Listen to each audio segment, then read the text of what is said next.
ഇനി നമുക്ക് ഡിസ്കസ് ചെയ്യാനുള്ളത് പ്രൊജക്ട് റിവ്യൂ. പ്രൊജക്ട് റിവ്യൂ എന്താണെന്ന് നമുക്കറിയാം അല്ലേ? നമ്മളൊരു പ്രൊജക്ടിനെ റിവ്യൂ ചെയ്യുന്നത് എപ്പോഴായിരിക്കും? ഒന്നെങ്കിൽ ആ പ്രൊജക്ട് നടന്നുകൊണ്ടിരിക്കുമ്പോൾ നമുക്ക് കണ്ടിന്യൂസ്ലി റിവ്യൂ ചെയ്യാം, അല്ലെങ്കിൽ ആ പ്രൊജക്ടിന്റെ എൻഡിലും നമുക്ക് റിവ്യൂ നടത്താനായിട്ട് പറ്റും. അപ്പൊ നമുക്ക് നോക്കാം എന്താണ് project review. Is A formal assessment of A projects progress, performance and outcome at A specific point in its life cycle. ഒരു പ്രൊജക്ട് ഇങ്ങനെ പൊക്കോണ്ടിരിക്കുകയാണ്, നമ്മളൊരു പ്രൊജക്ട് എടുത്തു, ആ പ്രൊജക്ട് ഇങ്ങനെ നടന്നുകൊണ്ടിരിക്കുകയാണ്. അപ്പൊ അതിന്റെ പല പല പോയിന്റുകളിലായിട്ട് നമ്മളെ പ്രൊജക്ട് ലൈഫ് സൈക്കിൾ പഠിച്ചതാണ് അല്ലെ? ഒരു പ്രൊജക്ടിന്റെ ലൈഫ് സൈക്കിൾ എന്താണ്? പല പല സ്റ്റേജസ് ആയിട്ട് നമ്മൾ പഠിച്ചിട്ടുണ്ട്. അങ്ങനെയാണെങ്കിൽ ആ ഓരോ സ്റ്റേജിലും നമ്മൾ ഈ പ്രൊജക്ടിനെ റിവ്യൂ ചെയ്യുന്നതിനെ നമുക്ക് എന്ത് പറയാം?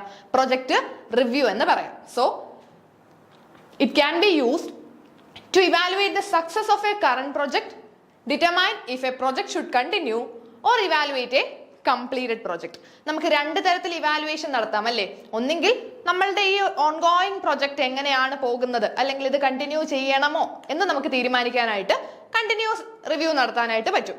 അല്ലെങ്കിൽ ഒരു കംപ്ലീറ്റഡ് പ്രൊജക്ട്, നമ്മൾ ചെയ്ത് കഴിഞ്ഞൊരു പ്രൊജക്റ്റ് ആണ്, കംപ്ലീറ്റ് ചെയ്തു, അങ്ങനെയാണെങ്കിൽ നമ്മൾ ഉദ്ദേശിച്ച പോലെ ആ പ്രൊജക്ടിനെ നമുക്ക് കംപ്ലീറ്റ് ചെയ്യാൻ പറ്റിയോ, അല്ലെങ്കിൽ നമ്മൾ ഉദ്ദേശിച്ച ഗോളൊക്കെ അച്ചീവ് ചെയ്യാൻ പറ്റിയോ, നമ്മൾ ഉദ്ദേശിച്ച ആ ഒരു ഔട്ട്കംസും അല്ലെങ്കിൽ ആ ഒരു ഡെലിവറബിൾസ് ഒക്കെ നമുക്ക് കിട്ടിയോ എന്നൊക്കെ നമുക്ക് ടെസ്റ്റ് ചെയ്യാനായിട്ട് ഈ ഒരു കംപ്ലീറ്റഡ് പ്രൊജക്ടിനെയും റിവ്യൂ ചെയ്യാനായിട്ട് പറ്റും.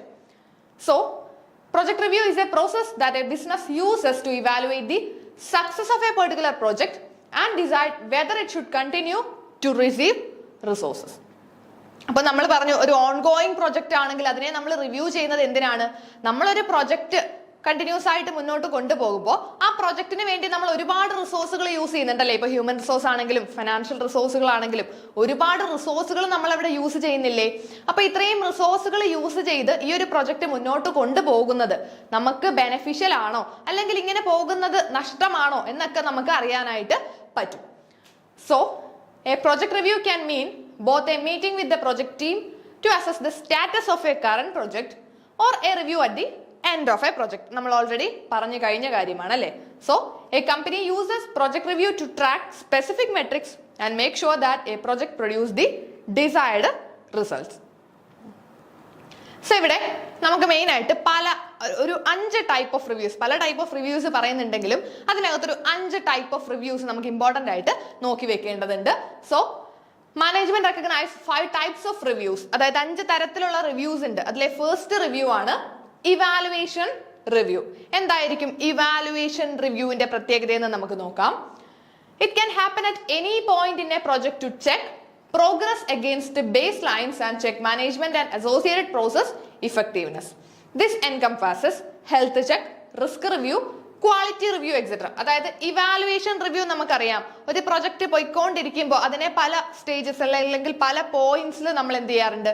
റിവ്യൂ ചെയ്യാറുണ്ട് അല്ലെ? ഓരോ പോയിന്റിലും നമ്മൾ ആ പ്രൊജക്ടിനെ റിവ്യൂ ചെയ്യുന്നതാണ് നമ്മളുടെ ഇവാലുവേഷൻ റിവ്യൂ എന്ന് പറയുന്നത്. അതേപോലെ തന്നെ നമ്മൾ റിവ്യൂ നടത്തുമ്പോൾ നമ്മൾ ആദ്യം കുറെ പ്ലാൻസും ഗൈഡ് ലൈൻസും എല്ലാം സെറ്റ് ചെയ്ത് വെച്ചിട്ടല്ലേ ഒരു പ്രൊജക്റ്റുമായിട്ട് മുന്നോട്ട് പോകുന്നത്. അങ്ങനെയാണെങ്കിൽ നമ്മൾ സെറ്റ് ചെയ്ത് വെച്ച ആ ഒരു ഗൈഡ് ലൈൻസോ അല്ലെങ്കിൽ ആ സ്റ്റാൻഡേർഡ്സ് പ്രകാരം തന്നെയാണ് നമ്മളുടെ പ്രൊജക്റ്റ് പോകുന്നത് എന്നൊന്ന് ഉറപ്പിക്കാൻ കൂടി നമ്മൾ ഈ ഒരു ഇവാലുവേഷൻ റിവ്യൂ നടത്താറുണ്ട്. സെക്കൻഡ് വൺ ആണ് gate review. This happens at the end of a project phase or at some other point in a project life cycle. It typically represents a decision point. Gate review എന്ന് പറയുമ്പോൾ നിങ്ങൾ ഇത്രയും ഓർത്താൽ മതി, നമ്മുടെ project പല ഫേസസിൽ കൂടി ആയിരിക്കും കടന്നു പോകുന്നത് അല്ലേ? പല ഘട്ടം ഘട്ടമായിട്ട് അല്ലെങ്കിൽ പല സ്റ്റെപ്പ് ബൈ സ്റ്റെപ്പ് ആയിട്ടല്ലേ നമ്മുടെ പ്രൊജക്ട് മുന്നോട്ട് പോകുന്നത്. അപ്പോൾ നമ്മൾ ഇനി അടുത്ത സ്റ്റെപ്പിലേക്ക് അല്ലെങ്കിൽ നമ്മളുടെ പ്രൊജക്ട് നെക്സ്റ്റ് ഫേസിലേക്ക് പോകണമോ വേണ്ടായോ എന്ന് തീരുമാനിക്കാനാണ് ഗേറ്റ് റിവ്യൂ നടത്താറുള്ളത്.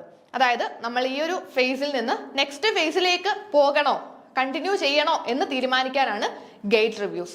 അപ്പൊ ഈ ഒരു ഗേറ്റ് റിവ്യൂ നടത്തുന്നതിൽ കൂടി നമുക്ക് മനസ്സിലാകും പ്രൊജക്ട് കൃത്യമായിട്ടാണോ പോകുന്നത്, അല്ലെങ്കിൽ നെക്സ്റ്റ് സ്റ്റേജിലേക്ക് അല്ലെങ്കിൽ നെക്സ്റ്റ് ഫേസിലേക്ക് നമ്മൾ പോകണോ വേണ്ടയോ എന്നൊക്കെ അറിയാനായിട്ട് പറ്റും. ഇപ്പോൾ നമ്മൾ പോകുന്ന ഒരു പ്രൊജക്ട്, നമ്മുടെ ഒരു ഓൺഗോയിങ് പ്രൊജക്ട് നമ്മൾ ഉദ്ദേശിച്ച രീതിയിലല്ല പോകുന്നതെങ്കിൽ ഈ ഒരു ഗേറ്റ് റിവ്യൂ ചെയ്യുമ്പോൾ നമുക്ക് മനസ്സിലാകും നെക്സ്റ്റ് സ്റ്റേജിലേക്ക് പോയാലും നമ്മൾ ഉദ്ദേശിച്ച റിസൾട്ട് ഒന്നും കിട്ടില്ല, അല്ലെങ്കിൽ നമുക്ക് നഷ്ടമാണ്, ഈ ഒരു ഉപയോഗിക്കുന്ന റിസോഴ്സുകളെല്ലാം നമുക്ക് വേസ്റ്റേജ് ആണ് എന്ന് മനസ്സിലാക്കാനായിട്ട് പറ്റും. സോ ഗേറ്റ് റിവ്യൂവിൽ മെയിൻ ആയിട്ട് ഒരു ഡിസിഷൻ പോയിന്റ് ആണ് അല്ലേ? അതായത് തീരുമാനം എടുക്കുകയാണ്, നമ്മൾ നെക്സ്റ്റ് സ്റ്റേജിലേക്ക് പോകണോ വേണ്ടയോ എന്ന് തീരുമാനം എടുക്കാനാണ് ഗേറ്റ് റിവ്യൂസ് നടത്താറുള്ളത്. നെക്സ്റ്റ് ആണ് ഓഡിറ്റ്.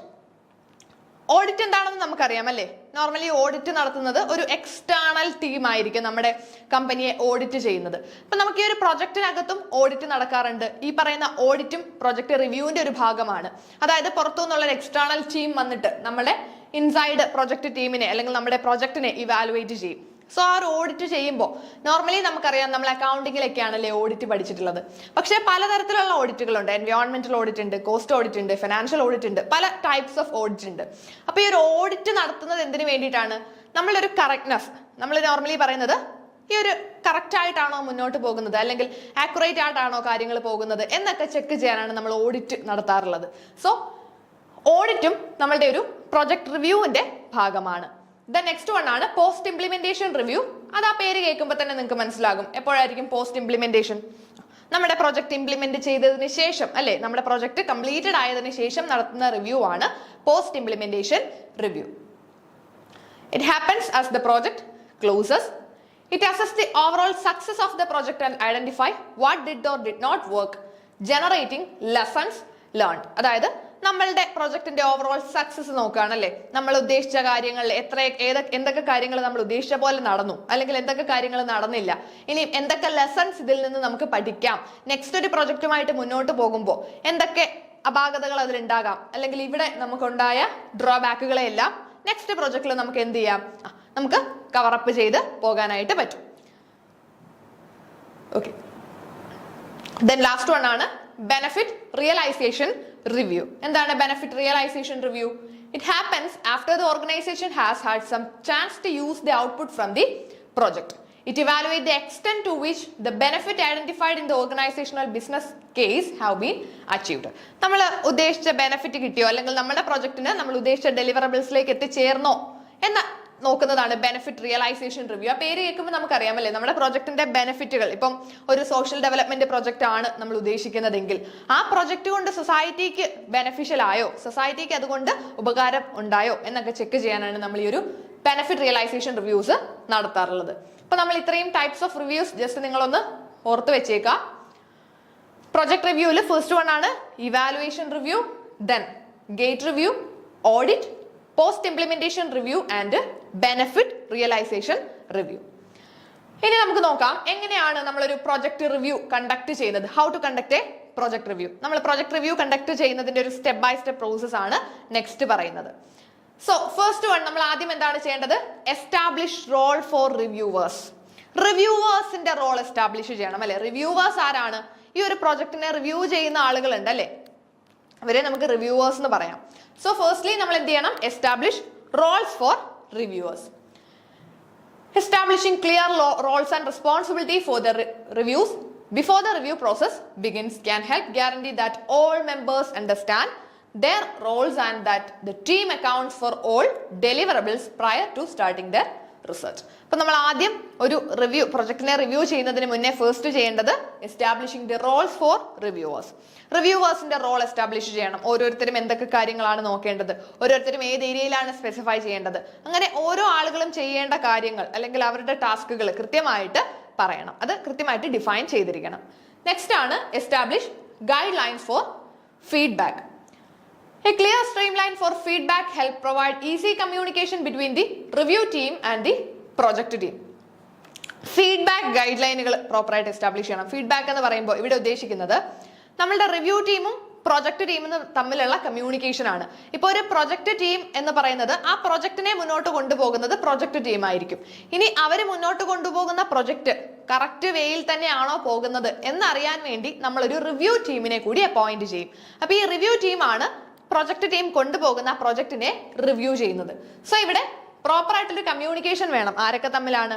റിവ്യൂ ടീമും പ്രൊജക്ട് ടീമും തമ്മിൽ കൃത്യമായിട്ടുള്ള കമ്മ്യൂണിക്കേഷൻ ആവശ്യമാണ് അല്ലേ. Allowing for successful collaboration throughout the review process. അപ്പൊ നമ്മുടെ ഈ ഒരു റിവ്യൂ നടക്കുമ്പോൾ കൃത്യമായിട്ട് റിവ്യൂ ടീമിന് പ്രൊജക്ട് ടീമിനോട് പല കാര്യങ്ങളും ചോദിച്ചറിയേണ്ടതായിട്ടുണ്ട്. സോ ആ ഒരു ഫീഡ്ബാക്ക് ഗൈഡ് ലൈൻസ് കൃത്യമായിട്ട് എസ്റ്റാബ്ലിഷ് ചെയ്തിരിക്കണം. ദെൻ നെക്സ്റ്റ് വൺ ആണ് decide what the review team will assess. So before initiating the review team can consider outlining their goals and highlighting the specific area that they want to evaluate. അതായത് review team ഏത് ഏരിയയാണോ evaluate ചെയ്യുന്നത് എന്നൊന്ന് കൃത്യമായിട്ട് decide ചെയ്യുക. അതായത് ഇപ്പോൾ നമ്മുടെ ഒരു പ്രൊജക്ടിന്റെ പല ഫേസിൽ കൂടിയാണ് ആ പ്രൊജക്ട് കടന്നു പോകുന്നതെങ്കിൽ ഈ റിവ്യൂ ടീം ഏത് ഏരിയയിലാണ് അവർ കൂടുതൽ ഫോക്കസ് ചെയ്യുന്നത്? ഇപ്പോൾ നമ്മുടെ പ്രൊജക്ട് കൃത്യമായിട്ടുള്ള ഇപ്പം നമ്മുടെ ബഡ്ജറ്റ് അനുസരിച്ചിട്ട്, അതായത് ആ പ്രൊജക്ട് അവരുടെ ബജറ്റ്, നമ്മൾ ആദ്യം ബജറ്റ് സെറ്റ് ചെയ്യുമല്ലോ അല്ലെ, പ്രൊജക്ടിന് മുന്നേ ഒരു പ്ലാനിങ് ഉണ്ട്. ആ ഒരു പ്ലാനിങ്ങിൽ നമ്മൾ കൃത്യമായിട്ടുള്ള ബജറ്റുകളും കാര്യങ്ങളും എല്ലാം സെറ്റ് ചെയ്ത് വെക്കും. അപ്പോൾ നമ്മൾ ഉദ്ദേശിച്ച ബജറ്റിനുള്ളിൽ നിന്നാണോ പ്രൊജക്ട് പോകുന്നത്? സോ ആ ഒരു ബജറ്റ് ആണോ നമ്മൾ ചെക്ക് ചെയ്യുന്നത്? അതോ നമ്മൾ ഉദ്ദേശിച്ച ടൈമിനുള്ളിലാണോ പ്രൊജക്ട് പോകുന്നതെന്ന് അറിയാൻ ആ ഒരു ടൈം ഷെഡ്യൂൾ ആണോ നമ്മൾ ചെക്ക് ചെയ്യുന്നത്? അതോ നമ്മൾ ഉദ്ദേശിച്ച ഗോളുകളിലേക്ക് എത്തിയോ? അങ്ങനെ പല തരത്തിൽ അല്ലെങ്കിൽ പല ഏരിയയിൽ നമുക്ക് ഫോക്കസ് ചെയ്തുകൊണ്ടുള്ള റിവ്യൂസ് നടത്താം. ഇപ്പം നമ്മൾ ഉദ്ദേശിച്ച ടൈമിനുള്ളിൽ പ്രൊജക്ട് തീരുമോ എന്ന് നമുക്ക് ചെക്ക് ചെയ്യാം. അല്ലെങ്കിൽ നമ്മൾ ഉദ്ദേശിച്ച ബജറ്റിനകത്ത് നിന്ന് തന്നെയാണോ ഈ പ്രൊജക്ട് പോകുന്നത്? എക്സ്ട്രാ അഡീഷണൽ ആയിട്ട് നമുക്ക് എക്സ്ട്രാ എക്സ്പെൻസുകൾ ഉണ്ടാകുന്നുണ്ടോ എന്നൊക്കെ നമുക്ക് ചെക്ക് ചെയ്യാം. അപ്പൊ ഏത് ഏരിയയിലാണോ ഈ ഒരു റിവ്യൂ ടീം കൂടുതലായിട്ട് ഫോക്കസ് ചെയ്യാൻ പോകുന്നത്, ആ ഒരു ഏരിയയും കൃത്യമായിട്ട് ഡിഫൈൻ ചെയ്തിരിക്കണം. നെക്സ്റ്റ് വൺ ആണ് ഇനിഷ്യേറ്റ് ദി റിവ്യൂ. നമ്മളുടെ റിവ്യൂ ആക്ച്വലി നമ്മൾ എന്ത് ചെയ്യാണ്? ഇനിഷ്യേറ്റ് ചെയ്യാണ് അല്ലേ? So during the initiation phase the review team create a collection of material, sometimes referred to as an entry packet, that inform the project team of the review process and what documentation the review team may require the project manager to provide. അപ്പോൾ നമ്മൾ next നമ്മളുടെ review initiate ചെയ്യാണ് അല്ലേ, നമ്മളുടെ review start ചെയ്യാണ്. അപ്പോൾ നമ്മളുടെ review start ചെയ്യുന്നതിന്റെ ഭാഗമായിട്ട് ഈ ഒരു റിവ്യൂ ടീം പ്രൊജക്ട് ടീമിനോട് കുറച്ച് കാര്യങ്ങൾ ആവശ്യപ്പെടും. എന്തൊക്കെയാണ്? ഇവർക്ക് റിവ്യൂ ചെയ്യാനായിട്ട് ആവശ്യമായിട്ടുള്ള കുറച്ച് ഇൻഫർമേഷൻസ് റിവ്യൂ ടീം പ്രൊജക്ട് ടീമിനോട് ആവശ്യപ്പെടും. ആ ഒരു കാര്യങ്ങൾ കൃത്യമായിട്ട് നമ്മൾ പ്രൊജക്ട് ടീമിനോട് ചോദിച്ച് അത് കളക്ട് ചെയ്തിരിക്കണം. എന്നാൽ മാത്രമേ ആ ഒരു റിവ്യൂ കൃത്യമായിട്ട് മുന്നോട്ട് പോകുള്ളൂ. Inform the project team of the review process and what documentation, എന്തൊക്കെ ഡീറ്റെയിൽസ് ആണ് നമുക്ക് വേണ്ടത്, അതാണ് അവിടെ ഡോക്യുമെന്റേഷൻ എന്നുകൊണ്ട് ഉദ്ദേശിക്കുന്നത്. What documentation the review team may require the project manager to provide. അതായത് റിവ്യൂ ടീം പ്രൊജക്ട് മാനേജറോട് ചോദിക്കുന്നതാണല്ലേ എന്തൊക്കെ ഡീറ്റെയിൽസ് വേണം. അപ്പൊ ആ കാര്യങ്ങൾ കൃത്യമായിട്ട് ഡിഫൈൻ ചെയ്തിരിക്കണം. പ്രൊജക്ട് മാനേജർ ആ ഒരു ഡോക്യുമെന്റേഷൻസ് കൃത്യമായിട്ട് അവിടെ ചെയ്തു വെച്ചിരിക്കണം. അതായത് റിവ്യൂ ടീം ചോദിക്കുമ്പോൾ അവർക്ക് കൊടുക്കാനുള്ള കാര്യങ്ങളും അവിടെ സെറ്റാക്കി വെച്ചിരിക്കണം. നെക്സ്റ്റ് ആണ് റിസർച്ച്. റിസർച്ച് എന്ന് പറഞ്ഞ ഒരു സ്റ്റേജിൽ എന്തായിരിക്കും നടക്കുന്നത്? നമ്മൾ ഉദ്ദേശിച്ച കാര്യം നമ്മൾ കൃത്യമായിട്ട് റിവ്യൂ ചെയ്യുകയാണ് അല്ലേ, ആ ഒരു സ്റ്റഡിയിലോട്ട് പോവുകയാണ്. അതായത് നമ്മൾ ഉദ്ദേശിച്ച റിസൾട്ടിലോട്ട് എത്തിച്ചേരാനായിട്ട്, നമ്മൾ ഉദ്ദേശിക്കുന്ന റിസൾട്ട് എന്ന് പറയുമ്പോൾ നമ്മളുടെ റിവ്യൂ ആണ്, നമ്മുടെ പ്രൊജക്ട് കൃത്യമായിട്ടാണോ പോകുന്നത്, അല്ലെങ്കിൽ നമ്മൾ ഏതാണോ ഫോക്കസ് ചെയ്ത ഏരിയ. അപ്പൊ നമ്മൾ ഫിനാൻഷ്യൽ ഏരിയ ആണ് ഫോക്കസ് ചെയ്തതെങ്കിൽ നമ്മൾ ഈ പറഞ്ഞിരിക്കുന്ന ബജറ്റഡ് ഫിനാൻസിനുള്ളിൽ നിന്നാണോ ഈ പ്രൊജക്ട് പോകുന്നത് എന്ന് ചെക്ക് ചെയ്യുന്നതായിരിക്കും അല്ലെ. അപ്പോൾ ആക്ച്വൽ റിസർച്ച് ആണ് നമ്മളുടെ നെക്സ്റ്റ് സ്റ്റേജിലേക്ക് വരുന്നത്. So this is the stage where the review team fully evaluate the project. Completely നമ്മുടെ പ്രൊജക്ടിനെ ഇവാലുവേറ്റ് ചെയ്യുന്നതാണ് റിസർച്ച് സ്റ്റേജിൽ. So the review team may compare the project deliverables against the company's existing project standards. ഇവിടെ നമ്മൾ already കുറച്ച് സ്റ്റാൻഡേർഡുകൾ set ചെയ്ത് വെക്കുമല്ലോ. Project start ചെയ്യുന്നതിന് മുൻപേ തന്നെ നമ്മൾ കുറച്ച് സ്റ്റാൻഡേർഡ് സെറ്റ് ചെയ്ത് വെക്കാറുണ്ട് അല്ലേ. നമുക്ക് ഇന്ന ഡെലിവറബിൾസ് വേണം, ഇന്ന റിസൾട്ടുകൾ വേണം, ഇന്ന ഔട്ട്കംസ് വേണം, അല്ലെങ്കിൽ ഇങ്ങനെ ഒരു ഗോളിലേക്ക് എത്തിച്ചേരണം എന്നൊക്കെ നമ്മൾ നേരത്തെ കുറച്ച് സ്റ്റാൻഡേർഡ് സെറ്റ് ചെയ്ത് വെക്കും. ആ ഒരു സ്റ്റാൻഡേർഡുമായിട്ട് നമ്മളുടെ റിസൾട്ടുകളെ കമ്പയർ ചെയ്യും. Members of the review team may also conduct informal one-to-one interview with the members of the project team. Review team members ഈ പറയുന്ന രീതിയിൽ 1-to-1 ഇന്റർവ്യൂസ് വരെ നടത്താറുണ്ട്. അതായത് പ്രൊജക്ട് ടീമിലെ ഓരോരുത്തരോടും ചോദിക്കും, ഓരോരുത്തരോടും അവരുടെ അഭിപ്രായങ്ങളും മറ്റും ചോദിച്ച് 1-to-1 ഇന്റർവ്യൂസ് വരെ നടത്തിയിട്ട് ഈ ഒരു ഡീറ്റെയിൽസ് എടുക്കും. അത് വെച്ചിട്ടാണ് അവർ ഒരു ഫൈനൽ റിവ്യൂ റിപ്പോർട്ട് തയ്യാറാക്കുന്നത്. സോ യെസ്, നെക്സ്റ്റ് സ്റ്റേജും അത് തന്നെയാണ്. Report back to the project team. The review team compiles the result from the document analysis, 1-to-1 interviews and additional research materials and report their findings to the project team and stakeholders. ഇപ്പോൾ next step, നമ്മൾ തൊട്ട് കഴിഞ്ഞ സ്റ്റെപ്പിൽ ഈ ഒരു proper research നടത്തിയല്ലേ, നമ്മൾ in-depth ആയിട്ട് അവിടെ സ്റ്റഡി ചെയ്തു, നമ്മളുടെ ആക്ച്വൽ റിസൾട്ടുകളും സെറ്റ് ചെയ്ത് വെച്ച സ്റ്റാൻഡേർഡും തമ്മിൽ കമ്പയർ ചെയ്തു. ദെൻ നമ്മൾക്ക് കുറച്ച് ഫൈൻഡിങ്സ് കിട്ടി. ഈ ഫൈൻഡിങ്സിനെ നമ്മൾ റിപ്പോർട്ട് ചെയ്യും അല്ലെ. ഈ ഫൈൻഡിങ്സ്, നമുക്ക് കിട്ടിയ ഫൈൻഡിങ്സിനെ ഈ ഒരു റിവ്യൂ ടീം റിപ്പോർട്ട് ചെയ്തിട്ട് ആ റിപ്പോർട്ട് ആർക്ക് കൊടുക്കും?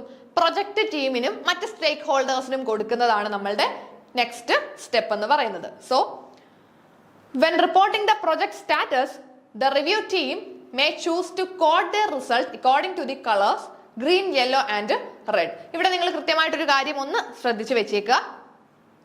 ഈ ഒരു റിപ്പോർട്ട് തയ്യാറാക്കുന്ന സമയത്ത് നമ്മളൊരു ഫൈനൽ റിപ്പോർട്ട് തയ്യാറാക്കുന്ന സമയത്ത് റിവ്യൂ ടീം അവരുടെ റിപ്പോർട്ടിനെ 3 കളർ കോഡിൽ അറേഞ്ച് ചെയ്യാറുണ്ട്. 3 കളർ കോഡിലാണ് അറേഞ്ച് ചെയ്യുന്നത്. അപ്പോൾ ഓരോ കളർ കോഡും എന്തിനെയാണ് സൂചിപ്പിക്കുന്നത് എന്ന് നമുക്ക് നോക്കാം. ഫസ്റ്റ് പറയുന്നത് ഗ്രീൻ. നമ്മളുടെ റിപ്പോർട്ടിനെ അവർ ഗ്രീൻ ആയിട്ടാണ് ഇനിഷ്യേറ്റ് ചെയ്തതെങ്കിൽ, ഗ്രീൻ ആണ് നമുക്ക് കിട്ടിയ കളർ കോഡ് എങ്കിൽ അതിനർത്ഥം എന്താണ്? If the label a project as green, no action is required and they are likely to report a summary of their findings.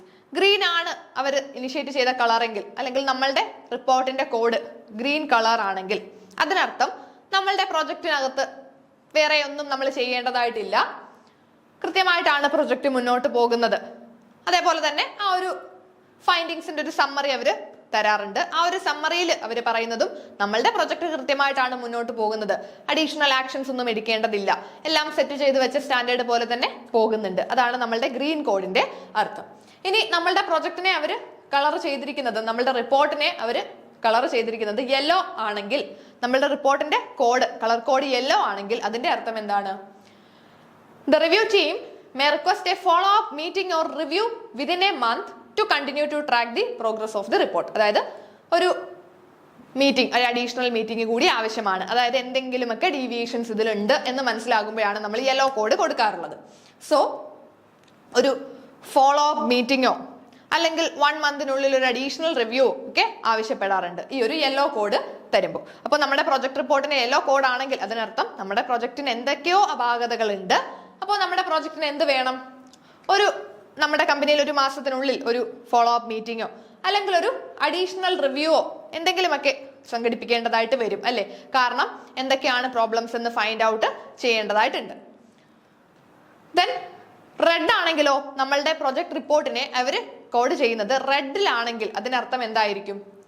At risk ആണ് അല്ലേ? അറ്റ് റിസ്ക് പ്രൊജക്ട് ആണ്, നമ്മുടെ ഈ ഒരു പ്രൊജക്ട് റിസ്കി ആണ്, അതാണ് റെഡ് കോഡിന്റെ അർത്ഥം. So the project is one an at-risk project is one that the review team label code red, which indicate that the project team can consider making adjustments and improvements to the area of the project that the reviewers examined. അപ്പോൾ ഇവിടെ red ആണെങ്കിൽ അതിനർത്ഥം risky ആണ്.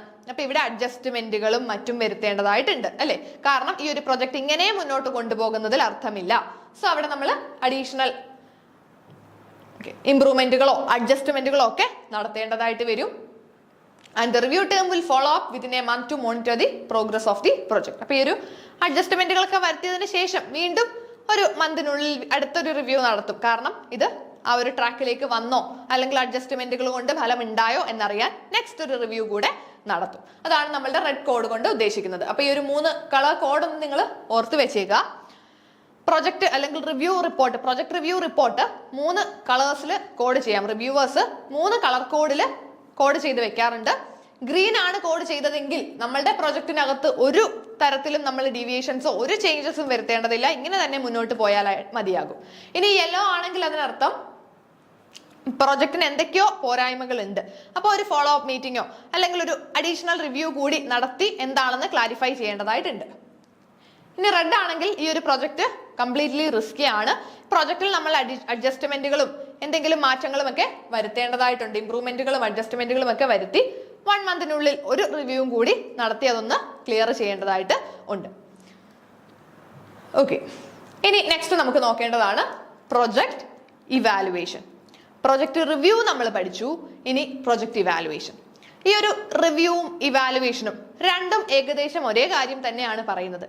Normally review എന്ന് പറയുമ്പോൾ എന്താണ്? നമ്മൾ ഈ പോകുന്ന പ്രൊജക്ടിനെ എങ്ങനെയാണ് പോകുന്നത്, അല്ലെങ്കിൽ നമ്മുടെ റിസൾട്ടുകൾ അച്ചീവ് ചെയ്യാൻ പറ്റിയോ എന്നൊക്കെയുള്ള കാര്യങ്ങളെ നമ്മൾ എന്ത് ചെയ്യാണ്? ഒന്ന് എക്സാമിൻ ചെയ്യുകയാണ്. ഇനി ഇവാലുവേഷൻ എന്ന് പറഞ്ഞാലോ, നമ്മളുടെ ഒബ്ജക്റ്റീവ്സ് അച്ചീവ് ചെയ്യാൻ പറ്റിയോ എന്ന് നമ്മൾ ചെക്ക് ചെയ്യുന്നത് തന്നെയാണ് ഇവാലുവേഷൻ. രണ്ടും ഏകദേശം സെയിം കോൺസെപ്റ്റ് ആണ്. നമ്മളുടെ സിലബസിൽ ഇത് 2ആയിട്ട് തന്നിട്ടുണ്ട്. അപ്പൊ നമുക്ക് അങ്ങനെ തന്നെ പഠിക്കേണ്ടതായിട്ടുണ്ട്. So project evaluation is a systematic and objective assessment of an ongoing or completed project. ഇവാലുവേഷനും നമുക്ക് 2 രീതിയിൽ തന്നെ നടത്താം.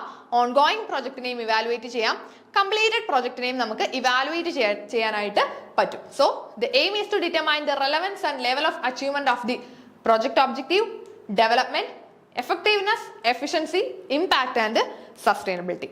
എന്തിനാണ് നമ്മൾ പ്രൊജക്ട് ഇവാലുവേറ്റ് ചെയ്യുന്നത്? എന്തൊക്കെ കാര്യങ്ങളാണ് നമ്മൾ അവിടെ നോക്കുന്നത്? പ്രൊജക്ട് ഒബ്ജക്റ്റീവ്സ് അച്ചീവ് ചെയ്യാൻ പറ്റുന്നുണ്ടോ?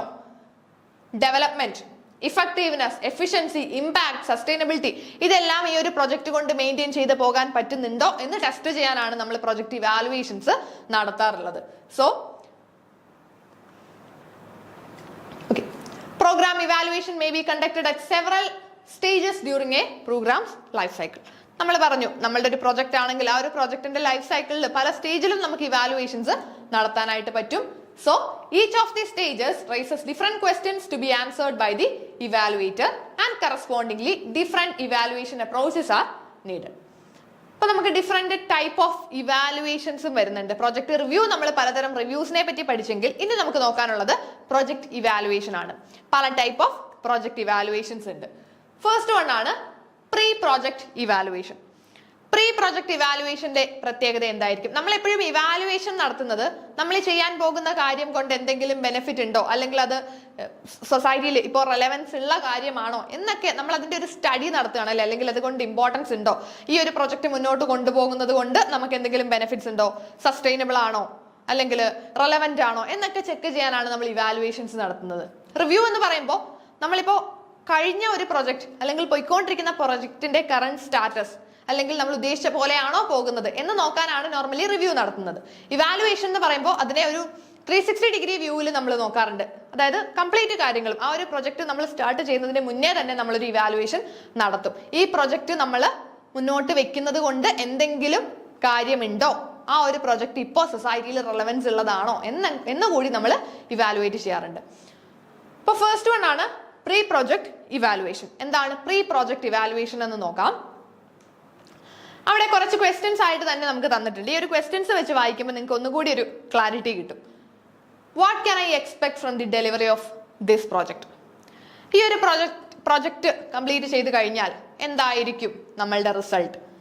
അതേപോലെ തന്നെ what are the obstacles I could face? ഈ പ്രോജക്റ്റ് മുന്നോട്ട് കൊണ്ടുപോകുമ്പോൾ എന്തൊക്കെ റിസ്കുകൾ അല്ലെങ്കിൽ എന്തൊക്കെ തടസ്സങ്ങൾ നമ്മൾ ഫേസ് ചെയ്യേണ്ടതായിട്ട് വരും? What potential risk and issues are presence? Before you start a project, you have to evaluate the viability of that project. അതാണ് നമ്മളുടെ പ്രീ പ്രോജക്റ്റ് ഇവാലുവേഷൻ. ഒരു പ്രോജക്റ്റ് നമ്മൾ സ്റ്റാർട്ട് ചെയ്യുന്നതിന് മുന്നേ ആ പ്രോജക്റ്റിന്റെ വയബിലിറ്റി, അതായത് എത്രത്തോളം പ്രാക്ടിക്കൽ ആണ്, ആ പ്രോജക്റ്റ് നമുക്ക് ഇംപ്ലിമെന്റ് ചെയ്യാൻ പറ്റുന്നതാണോ, അതിനുള്ള റിസോഴ്സുകൾ നമ്മുടെ കയ്യിൽ ഉണ്ടോ, ആ പ്രോജക്റ്റിൽ എന്തൊക്കെ റിസ്കുകൾ ഉണ്ടാകാൻ ചാൻസ് ഉണ്ട്, എന്തൊക്കെ റിസൾട്ടുകൾ നമുക്ക് ആ പ്രോജക്റ്റിൽ നിന്ന് കിട്ടും, ഇങ്ങനെയുള്ള കാര്യങ്ങളെ നമ്മൾ ചെക്ക് ചെയ്യുന്നതാണ് നമ്മളുടെ പ്രീ പ്രോജക്റ്റ് ഇവാലുവേഷൻ. നെക്സ്റ്റ് ആണ് ongoing project evaluation. Ongoing project ഇവാലുവേഷന്റെ പ്രത്യേകത എന്തായിരിക്കും? ആ പേര് കേൾക്കുമ്പോൾ നിങ്ങൾക്ക് മനസ്സിലാവുന്നില്ലേ? ഓൺഗോയിങ് പ്രൊജക്ട് ആണ് അല്ലേ. അപ്പൊ ഒരു ഓൾറെഡി കണ്ടിന്യൂസ് ആയിട്ട് പോയിക്കൊണ്ടിരിക്കുന്ന ഒരു പ്രൊജക്ടിനെ നമ്മൾ ഇവാലുവേറ്റ് ചെയ്യാണ്. So is the project moving forward efficiently and toward the goal set prior to its initiation? നമ്മൾ സെറ്റ് ചെയ്ത് വെച്ച ഗോളിലേക്ക് തന്നെയാണോ ഈ പോകുന്നത്? അതൊരു ഓൺഗോയിങ് ഇവാലുവേഷൻ ആണ് അല്ലേ. നമ്മൾ സെറ്റ് ചെയ്ത് വെച്ച ആ ഒരു റിസൾട്ടിലേക്ക് തന്നെയാണോ പ്രൊജക്ട് പോകുന്നത്? Am I properly using resources? റിസോഴ്സുകളെ പ്രോപ്പറായിട്ടാണോ യൂസ് ചെയ്യുന്നത്? നമ്മളുടെ റിസോഴ്സുകൾ എപ്പോഴും നമുക്ക് സ്കാഴ്സ് ആയിരിക്കും. ഹ്യൂമൻ റിസോഴ്സ് ആണെങ്കിലും ഫിനാൻഷ്യൽ റിസോഴ്സ് ആണെങ്കിലും ഏതൊരു തരത്തിലുള്ള റിസോഴ്സുകളാണെങ്കിലും ആ റിസോഴ്സുകളെ കൃത്യമായിട്ടാണോ നമ്മൾ യൂസ് ചെയ്യുന്നത്? അൺനെസസറി വേസ്റ്റേജസ് ഉണ്ടാകുന്നുണ്ടോ? Then what risks have arisen now that the project is motion? അതായത് നമ്മൾ ഈ പ്രൊജക്ട് ഇപ്പൊ പോയിക്കൊണ്ടിരിക്കുമ്പോൾ കറന്റ്ലി എന്തൊക്കെ റിസ്കുകൾ നമുക്ക് വരുന്നുണ്ട്, അല്ലെങ്കിൽ ഈ ഒരു ജേർണിയിൽ, ഈ ഒരു പ്രൊജക്ടിന്റെ ജേർണിയിൽ ഇപ്പോൾ നമുക്ക് എന്തൊക്കെ റിസ്കുകൾ വരാം? Then it is crucial to monitor and evaluate the project while in progress to make sure it achieves the planned expectations. അപ്പോൾ നമ്മൾ പറഞ്ഞു നമ്മളൊരു ഓൺഗോയിങ് ഇവാലുവേഷൻ നടത്തുന്നത് എന്തിനു വേണ്ടിയിട്ടാണ്? ഓൺഗോയിങ് ഇവാലുവേഷൻ എന്ന് പറയുമ്പോൾ നമ്മൾ ഉദ്ദേശിച്ച ഗോളിലേക്ക് തന്നെയാണോ പോകുന്നത്, നമ്മൾ കറക്റ്റ് പാത്തിൽ കൂടിയാണോ പോകുന്നത്? സിമ്പിൾ ആയിട്ട് പറഞ്ഞാൽ അത്രയേ ഉള്ളൂ. നമ്മൾ കറക്റ്റ് പാത്തിൽ കൂടിയാണോ പോകുന്നത് എന്ന് ചെക്ക് ചെയ്യാനായിട്ടായിരിക്കും നമ്മൾ ഓൺഗോയിങ് പ്രൊജക്ട് ഇവാലുവേഷൻസ് നടത്താറുള്ളത്. ഇനി നെക്സ്റ്റ് ടൈപ്പ് ഇവാലുവേഷൻ ആണ് post project evaluation. Post project ഇവാലുവേഷനും നമുക്ക് ആ പേര് കേൾക്കുമ്പോൾ തന്നെ അറിയാം അല്ലേ, പോസ്റ്റ് പ്രൊജക്ട് ആണ്. പോസ്റ്റ് എന്ന് പറയുമ്പോൾ കഴിഞ്ഞ കാര്യമാണ്. ആ ഒരു പ്രൊജക്ട് കംപ്ലീറ്റ് ചെയ്ത് കഴിഞ്ഞ് നമ്മൾ നടത്തുന്ന ഇവാലുവേഷൻസ് ആണ് പോസ്റ്റ് പ്രൊജക്ട് ഇവാലുവേഷൻ.